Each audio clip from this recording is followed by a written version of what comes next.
podatke koje vam ne možemo dati i želimo da budete kooperativni. Za početak toliko.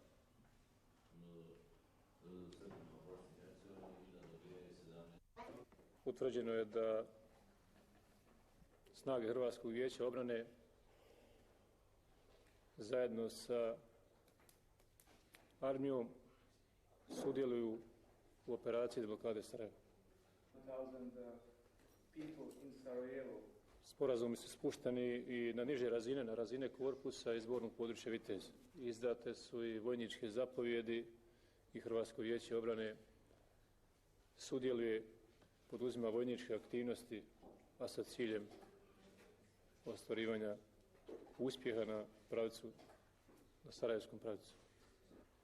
Mi ne želimo ništa improvizirati, želimo maksimalno ozbiljno pristupiti ovoj zadaći i koordinacijom sa postrojbama armije BiH 7. i 4. korpusom dati svoje puno učešće. A naša suradnja sa muslimanskim postrojbama samih vrhova Hrvatske vojske, Hrvatskog vijeća obrane i armije BiH se nastavlja i planiraju se i još neke operacije koje će u određeno vrijeme biti dostupne javnosti. Ciljevi deblokade Sarajeva.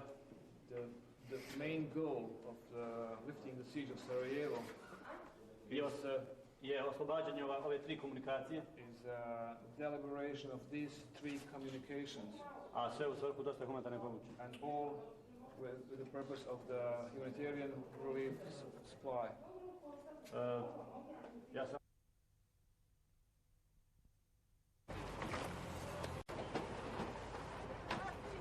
Ovo su dobrovoljci, dobro. Koja je TV mreža? Jel predsjednik?